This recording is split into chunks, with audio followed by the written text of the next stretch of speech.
di umano'y buntis kahit isa siyang Becky.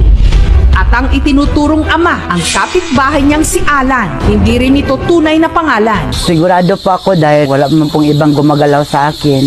Pero kung sakali, paninindigan ba niya si Chris? Panindugan ko sir nga ako nga may simbata sir.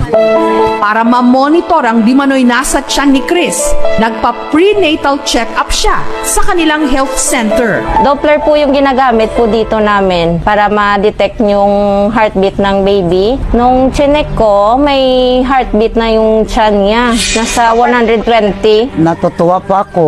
Naniniwala po kasi ako sa miracle. Hindi namin masasabi na talagang baby siya. Yung dapat niya pong gawin, i-refer ko siya sa OB-GYN para ma-confirm kung talagang baby yung laman ng tiyan niya. Hindi na po ako bumalik doon kasi wala na po akong pera. Hinihintay ko na lang po yung tamang oras or panahon kung ano man talaga ang nasa loob ng tiyan ko.